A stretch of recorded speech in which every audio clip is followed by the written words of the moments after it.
So hey guys, welcome back to the channel. Let's start with a new video for your class 11 artificial intelligence. तो यार description में तुम्हें हमारी website की link मिल जाएगी। जैसे इधर तुम सिलेबस पर क्लिक करोगे तुम्हारा ऑफिशियल सिलेबस खुल जाएगा फॉर योर सेशन 2026-27। तो यार आज की वीडियो में हम तुम्हारे पार्ट बी का यूनिट 1 कवर कर रहे होंगे, that is introduction artificial intelligence for everyone. तो ये सारे टॉपिक्स इस वीडियो में कवर हो रहे होंगे। So let's start with our introduction. What is AI? तो यार आर्टिफिशियल मतलब मैन मेड, जो नेचुरल एग्जिस्ट नहीं करती, और इंटेलिजेंस का मतलब हम बोल सकते हैं एबिलिटी टू थिंक। तो एआई इज ऑल अबाउट कुछ ऐसा डेवलप करना विच कैन थिंक। और डेफिनेशन तुम्हारे टेक्स्ट बुक के according ability of a machine to learn patterns and make predictions. ऐसे फीचर्स जिससे मशीन केपेबल हो जाए कि वो चीज़ें ऑब्जर्व कर कर उनसे लर्न कर कर प्रेडिक्शंस कर पाए। एक और डेफिनेशन जो अगेन तुम्हारी बुक में लिखी है is field that combines computer science and robust data sets to enable problem solving.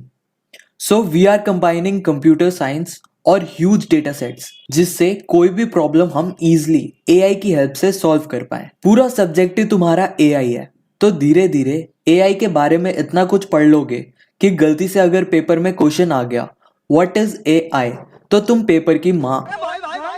तो यार ये जो आर्टिफिशियल इंटेलिजेंस वर्ड है ये कॉइन करा था तुम्हारा जॉन मैकार्थी ने। सो बेसिक फंक्शंस देख लेते हैं एआई के। वैसे तो फ्यूचर में रेयरली कुछ एक आधी चीज होगी जो तुम एआई की हेल्प से नहीं कर सकते।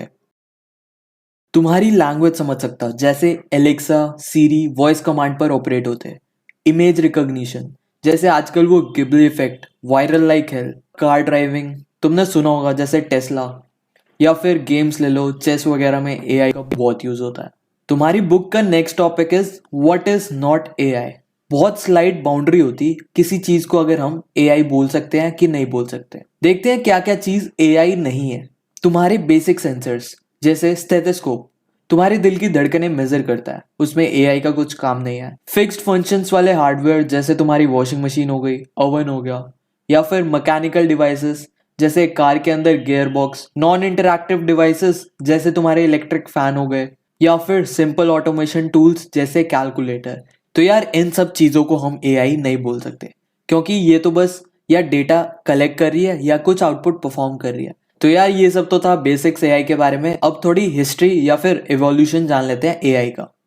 बहुत रेयरली आता है एग्जाम्स में, मोटा मोटा मैं बता देता हूँ, बाकी डिटेल में जितना बुक में है नोट्स में डाल दूंगा, पढ़ लेना। सो 1950 में एक साइंटिस्ट थे एलन ट्यूरिंग। सबसे पहला एआई के ऊपर एक्सपेरिमेंट इन्होंने ही करा था जिसका नाम था ट्यूरिंग टेस्ट, जो तुम आगे पढ़ोगे। 1956 में एआई टर्म इंट्रोड्यूस करा था जॉन मैकार्थी ने। 1970 में एआई विंटर आया था। अब एआई विंटर में क्या हुआ था कि एआई को बहुत ज़्यादा फंडिंग मिली थी जिससे रिसर्च चालू हो गई थी, बट इससे बहुत मेजर एक्सपेक्टेशंस थी वो फुलफिल नहीं हो पाई। उसके बाद 2010 में एआई स्प्रिंग आया। इसके अंदर एआई विंटर के एग्जैक्टली अपोजिट हुआ और बहुत सारी ब्रेक थ्रू आई। और फिर आज का एरा है जिसमें चैट जीपीटी, ग्रॉक और ना जाने कितने एआई प्रोडक्ट्स जिन्होंने मेजॉरिटी ऑफ ह्यूमंस की जॉब खा ली है। So next we have is types of AI. इसकी 3 कैटेगरीज है, नैरो, ब्रॉड और जनरल। सबसे पहले नैरो एआई देखते हैं। ये सिंगल टास्क पर फोकस करता है, आउटसाइड डोमेन कोई काम नहीं कर सकता। जैसे सीरी बस वॉइस कमांड पर बेस्ड है, ये और कुछ मेजर ऑपरेशन नहीं कर सकती। सिमिलरली टेस्ला के अंदर जो एआई यूज हुआ है वो बस ड्राइविंग के लिए यूज हुआ है। Second we have is broad AI. ये मिड पॉइंट होता नैरो और जनरल का, ऑलमोस्ट ह्यूमन इंटेलिजेंस के बराबर। ये अंडरस्टैंड कर सकता, डिसीजन ले सकता, बिल्कुल ह्यूमन की तरह। और आज हम ब्रॉड एआई के एरा में हैं।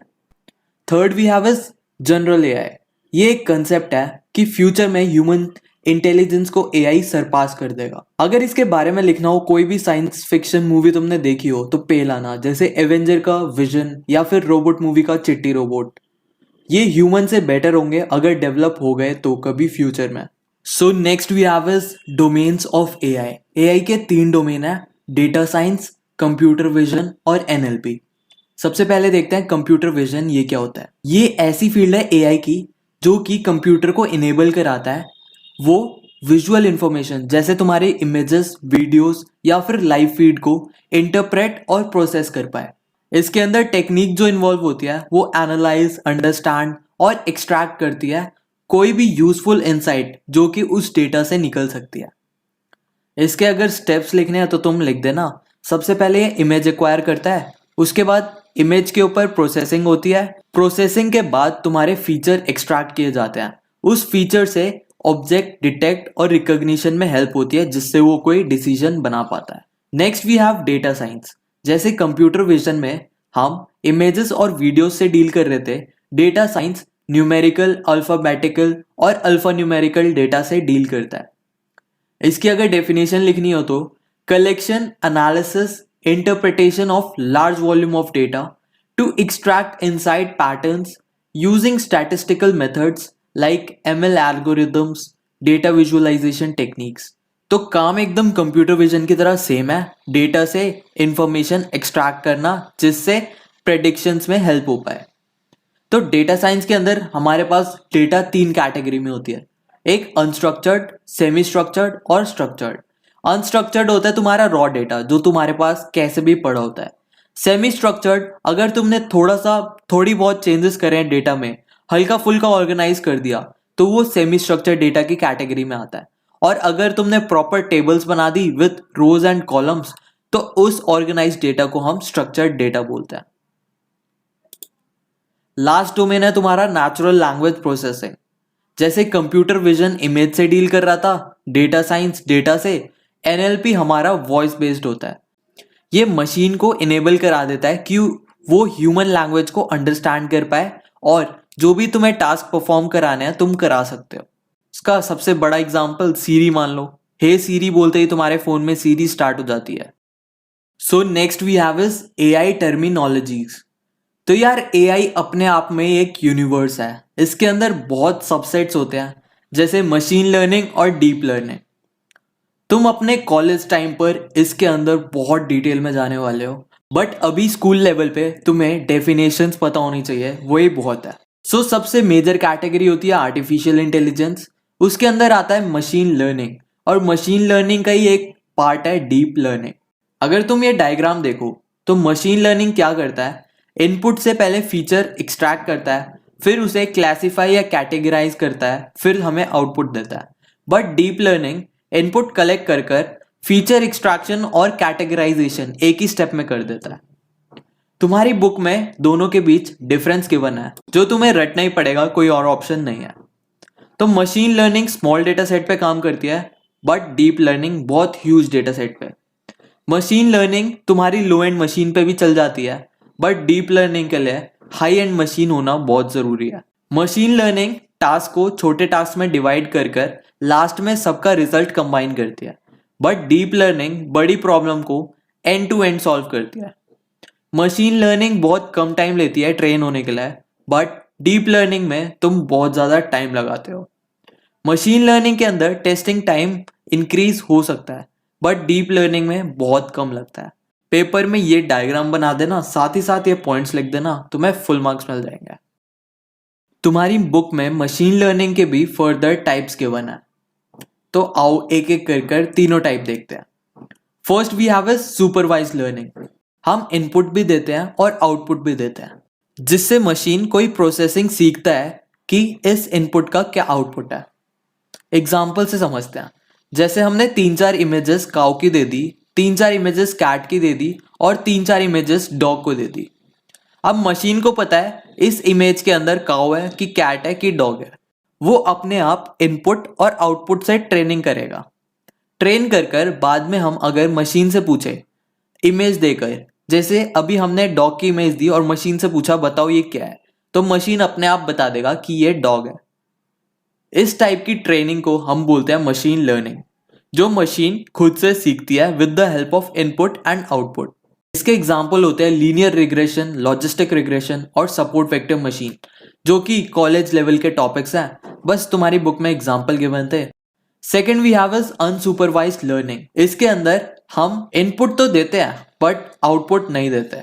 मशीन अपने आप कुछ ना कुछ एल्गोरिदम रन करता है जिससे दो इमेजेस के बीच रिलेशनशिप वो पता लगा पाए। जैसे हमने डॉग्स की बहुत सारी पिक दे दी, मशीन अलग अलग कैटेगरी बनाएगा, जैसे वाइट है तो अलग रख दो, ब्राउन है अलग रख दो, ब्लैक है अलग रख दो। फिर उसने एक कैटेगरी बनाई, पॉइंटेड ईयर्स है तो डॉग को अलग रख दो, बैट शेप्ड ईयर है तो उसे एक अलग कैटेगरी में डाल दो, और फोल्डेड ईयर है तो उसे एक अलग कैटेगरी में बना दो। तो ये बहुत सारी कैटेगरीज बनाता है और आपस में उनके बीच रिलेशनशिप एस्टैब्लिश करने की कोशिश करता है। इसके एग्जाम्पल भी अगेन तुम्हारे कॉलेज में पढ़ोगे तुम, जैसे K means clustering algorithm, principal component analysis etcetera. तो ज़्यादा डिटेल में एग्जाम में आएगा नहीं क्योंकि ये बहुत और बहुत हाई लेवल वाले टॉपिक्स हैं। थर्ड होता है हमारा रेइंफोर्समेंट लर्निंग। इसके अंदर जो तुम्हारा कंप्यूटर होता है उसे हम एजेंट बोलते हैं, और जहां पर वो कुछ काम करता है उसे एनवायरनमेंट बोलते हैं। ये जो एजेंट होता है कुछ ना कुछ एक्शन लेता है, एक्शन के बेसिस पे उसे रिवॉर्ड मिलता है या फिर पेनल्टी मिलती है। अब ये एजेंट ट्राई करता है कि इसे मैक्स टू मैक्स रिवॉर्ड मिल सके, तो ये हर एक स्टेप बहुत सोच समझ कर लेता है जिससे इसके रिवॉर्ड मैक्सिमाइज हो पाए। इसके कुछ मेथड्स होते हैं जैसे Q learning, deep Q networks, policy gradient, actor critic methods etcetera. ये पूरा सोलली बेस्ड होता है ट्रायल और एरर पे। तो यार ये बहुत important topic, benefits and limitations of AI, तुम्हारे पेपर में मोस्ट प्रोबेबली आता ही है। सबसे पहले बेनिफिट्स देख लेते हैं एआई के। ये तो तुम खुद भी बनाकर लिख सकते हो, फिर भी मैं बता देता हूँ। First point is it increases efficiency and productivity. तुम चैट जीपीटी की हेल्प से बहुत इजीली कुछ भी काम बहुत आसानी से कर सकते हो। Second is improve decision making.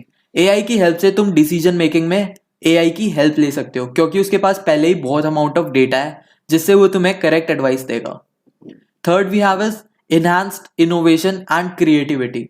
AI की हेल्प से तुम जितना क्रिएटिव हो उससे ज्यादा और हो सकते हो। तुम अपनी इनोवेशन के आइडियाज को और इनहांस कर सकते हो। जो जो पॉसिबिलिटीज है हर चीज एक्सप्लोर कर कर और इजीली तुम टास्क परफॉर्म कर सकते हो।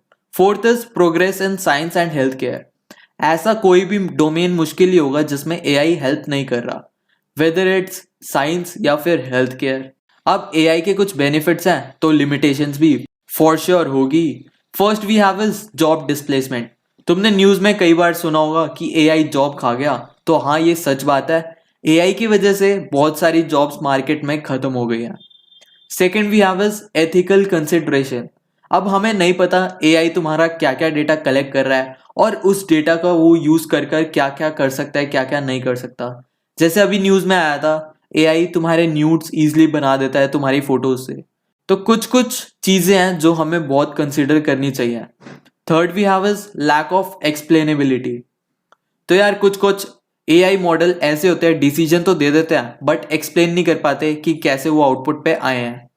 फोर्थ इज वही data privacy and security issues. बहुत वल्नरेबिलिटी होती है जब भी तुम एआई को कुछ डेटा फीड कराते हैं, और फ्यूचर में कुछ नहीं पता ये एआई इस डेटा का किस लेवल तक यूज कर सकता है। So this was your complete unit 1 और इसके अंदर टेक्स्ट बुक के सारे टॉपिक्स कवर है। So thank you for watching, will see you on the next video.